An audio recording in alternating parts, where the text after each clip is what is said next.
కాంగ్రెస్ లో అంతర్గత విభేదాలు ఇప్పుడు పార్టీకి ఎన్నికల హెచ్చరికగా మారుతున్నాయి. మేఘారెడ్డి వర్సెస్ చిన్నారెడ్డి, అంతకుముందు రాజగోపాల్ రెడ్డి, అనిరుద్ధ రెడ్డి కామెంట్స్, తాజాగా కొండా ఎపిసోడ్. వరుస వివాదాలు హస్తం పార్టీకి నష్టం చేస్తున్నాయా? వరంగల్ కాంగ్రెస్ లో నేతల మధ్య ఆధిపత్య పోరు రోజురోజుకి బహిరంగమవుతోంది.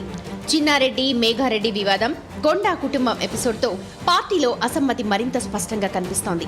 ఇదే సమయంలో పార్థదాస్ సర్వే అంచనాలు కాంగ్రెస్ లో మరింత కలకలం రేపుతున్నాయి.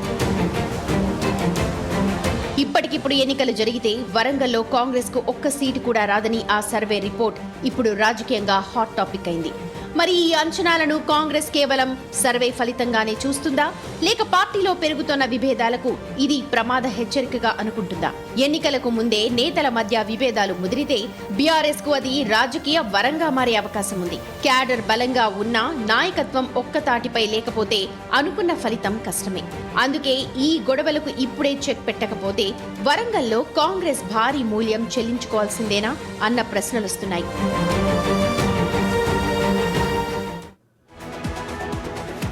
కాంగ్రెస్ పార్టీలో అంతర్గత ప్రజాస్వామ్యం పెరిగిపోయి అది క్రమశిక్షణ రాహిత్యానికి దారితీసిందా అంటే అందరూ అవుననే సమాధానం చెప్తారు. ఎందుకంటే అన్ని జిల్లాల్లో అదే కనిపిస్తుంది. ఒక్క జిల్లా అయినా వివాదాలు లేకుండా ప్రశాంతంగా ఉందా అంటే ఎక్కడా లేదు, అంత వర్గ పోరులే.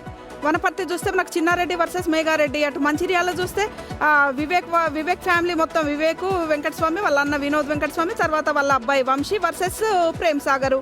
నల్గొండ, ఉమ్మడి నల్గొండ జిల్లా చూస్తే ఎంపీకి పడట్లేదు, మందుల శామ్యుల్ తుంగతుర్తి ఎమ్మెల్యేకి పడట్లేదు. కోమటిరెడ్డి బ్రదర్స్లో నాకేం మంత్రి పదవి రాలేదని కోమటిరెడ్డి రాజగోపాల్ రెడ్డి అంటూనే ఉన్నారు. ప్రతి చోట కూడా జడ్చర్ల ఎమ్మెల్యే కూడా అదే పరిస్థితిలో ఉన్నారు.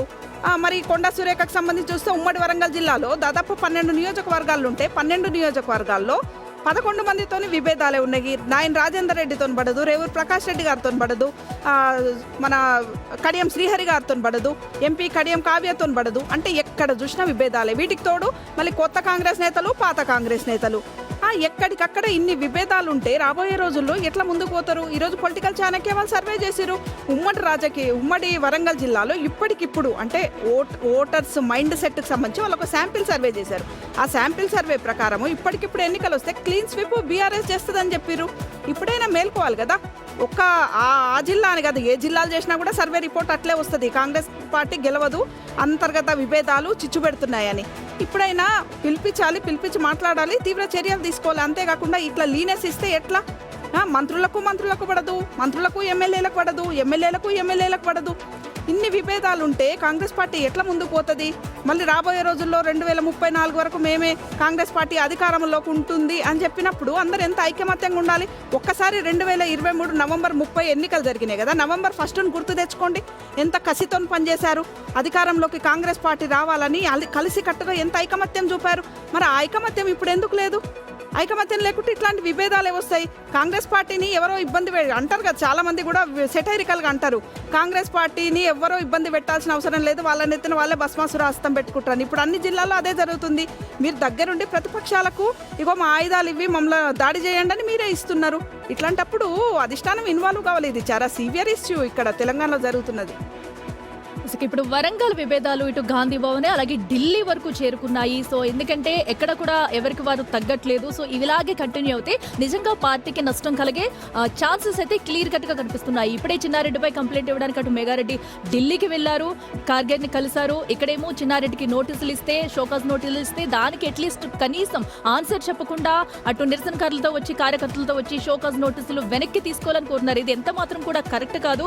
మరోపక్కన కొండా సురేఖ వివాదం అయితే చూస్తున్నాం. అయితే ఇది ప్రతిపక్షాలకు అస్త్రంగా మారుతుందా అంటే డెఫినెట్లీ మారుతుంది. ఎందుకంటే ప్రతిపక్షం అన్న తర్వాత చిన్న మైనస్ ఉన్నా కూడా దాన్ని ఇంకా 100 రెట్లు చేసి ప్రజల్లోకి తీసుకెళ్లాలి, నెగిటివ్ గా క్రియేట్ చేయాలని చెప్పి చూస్తుంది. సో ఇప్పుడు ఆ ప్రజలందరూ చూసేలాగా ఇప్పుడు తెలంగాణలో ఏదైనా హాట్ టాపిక్ ఉందంటే కాంగ్రెస్ లో జరుగుతున్న విభేదాలే. కానీ వీటిని ఇక్కడతో కట్టడి చేస్తే చాలా బాగుంటుంది. ఇప్పటికే మార్నింగ్ కూడా సిఎల్పి మీటింగ్ జరిగింది. సో అన్నిటిని కూడా వాళ్ళు కొండా సురేఖ ఒక్కరికే కాదు, ఎవరైనా పార్టీ లైన్ దాటినా సరే అందరి ఎమ్మెల్యేలకి ప్రతి ఒక్కరికి కూడా మేము చెప్తున్నాము, ఎవరికైనా సరే పార్టీ లైన్ దాటితే కఠినమైన చర్యలు ఉంటాయి అంటున్నారు. సో నిజంగానే వెంటనే వీటిని కనుక అమలు చేస్తే బాగుంటుంది. సో ఇక మీదటైనా కూడా ఇలాంటి వర్గపోరుకు తావు లేకుండా కాంగ్రెస్ పార్టీ ఇప్పటికిప్పుడు క్లియర్ కట్ గా నిర్ణయాలు తీసుకుంటే వెంటనే అక్కడతో పులి స్టాప్ పడుతుందని చెప్పుకోవచ్చు. ఇక సర్వే లెక్కలు చూసుకున్నట్టు కనుక అన్ని సర్వేలు ఇచ్చిన లెక్కలు కరెక్ట్ అవుతాయి లేదా అబద్ధం అవుతాయని కూడా మనం చెప్పలేం. సో అక్కడ ప్రజల నాడు ఎలా ఉంటుందనేది కూడా 1 డేలో మారిపోవచ్చు లేదా 1 month లో మారిపోవచ్చు. సో ఇప్పుడు అక్కడ సర్వే లెక్కలు బట్టి కూడా మనం ఒక క్లారిఫికేషన్కి రాలేము.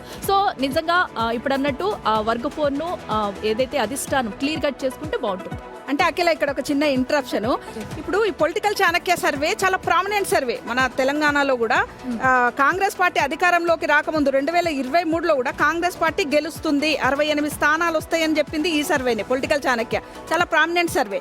ఇంకొకటి ఏంటంటే వీళ్ళు మామూలుగా చేయరు, శాంపిల్ సర్వే తీసుకునే చేస్తారు. మీరు అన్నట్టు ఓటర్ 3 తీసుకుంటారు. ఇప్పుడు వరంగల్లో మనం కాంగ్రెస్ పార్టీ బలం కూడా చూడాలి. అంటే ఇప్పుడు ఓటర్ 3 ఉందనేది కూడా మనం చూసుకోవాలి. ఓటర్ 3 ఇప్పుడు ఇట్లుంది కానీ తర్వాత మారొచ్చు కాబట్టి ఇప్పుడు చర్యలు తీసుకోవాలి. చేసింది ఎవరు? పార్థదాస్ సర్వే.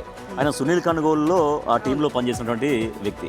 సో ఆయన ఏమి ఇచ్చాడు రిపోర్టు? ఇప్పటికిప్పుడు ఎలక్షన్ జరిగితే ఉమ్మడి వరంగల్ జిల్లా వ్యాప్తంగా మొత్తం 12 నియోజకవర్గాలకి 12 నియోజకవర్గాలు మొత్తం క్లీన్ స్వీప్ చేస్తుంది బీఆర్ఎస్ అనేది ఆయన ఇచ్చినటువంటి సర్వే రిపోర్ట్.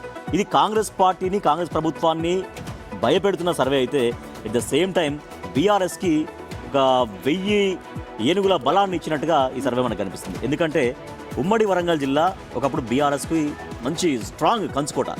అటువంటి వరంగల్లో కేవలం 2 స్థానాలు మాత్రమే బీఆర్ఎస్ గెలుచుకుంది 2023 ఎలక్షన్స్లో. అదేంటి? Station Ghanpur and Janagama.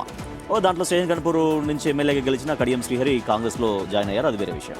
కానీ ఇప్పుడు ఎలక్షన్స్ జరిగితే అందరి చూపు బీఆర్ఎస్ వైపే అన్నటువంటి ఈ సర్వే రిజల్ట్ ఎందుకు ఇట్లా వచ్చిందంటే ఎగ్జాక్ట్గా అంతర్గత విభేదాలు. ప్రజలు ఏం కోరుకుంటారంటే వాళ్ళకు స్వపరిపాలన సుపరిపాలన కోరుకుంటారు. అంతే తప్పించి ఒక నాయకుడు కొట్టుకోవడం, తిట్టుకోవడం, ఆ వివాదాలు ఇంకెవరో పెద్ద నాయకుడు పరిష్కారం చేయడం ఇవన్నీ ప్రజలు కోరుకోరు. ఇలా అయితే వీళ్ళ విభేదాలు వీళ్ళ గోళలే సరిపోతాయి, మమ్మల్ని ఎక్కడ పట్టించుకుంటారనేది ప్రజలకు వస్తుంది. కాబట్టి బీఆర్ఎస్లో ఇటువంటి వివాదాలు ఉండవు. ఏవైనా చిన్న చిన్న అభిప్రాయ భేదాలు అవి అంటే ఉంటే అవి పొరపచ్చాలుగా అవి అయిపోతే వెంటనే సమసిపోతాయి. కానీ కాంగ్రెస్లో అంతర్గత ప్రజాస్వామ్యం పేరిట ఎవరికి వాళ్ళు ఏం తోచినట్టుగా. అంతర్గత ప్రజాస్వామ్యం ఏంటి? మన అభిప్రాయం స్వేచ్ఛగా పార్టీ అధిష్టానానికి చెప్పుకోవడం, లేకపోతే పలానా నాయకుడిని కలుసుకోవడం, మన సమస్యలు పరిష్కారం చేసుకోవడం, అదే అంతర్గత ప్రజాస్వామ్యం. కానీ అది కాస్త మొత్తం పరిధులు దాటి లైన్ దాటిపోయి విచ్చలవిడిగా ఎవరిని పడితే వాళ్ళను ఒకరినొకరు తిట్టుకోవడం, ఒకరినొకరు కొట్టుకోవడం, తీవ్రంగా విమర్శలు చేసుకోవడం. కాబట్టి ప్రజలు ఇవన్నీ హర్షించారు. కాబట్టి ఇవాళ వరంగల్ ఉమ్మడి జిల్లాలో ఆ సర్వే రిజల్ట్స్ మనకు కనిపిస్తున్నాయి. సో ఇదే పరిస్థితి కొనసాగితే కాంగ్రెస్కు నష్టమే, ఇదే పరిస్థితి కొనసాగితే బీఆర్ఎస్కు లాభమే. సో క్వశ్చన్ రైజ్ అవుతుంది ఏంటి? ఇప్పుడు విభేదాలు ఇలాగే కంటిన్యూ అవుతే కాంగ్రెస్లో వరంగల్ కాంగ్రెస్ టోటల్ వాష్ అవుటేనా వరంగల్ కాంగ్రెస్ అనేది ఒక క్వశ్చన్ ఇప్పుడు మనకు రైజ్ అవుతుంది.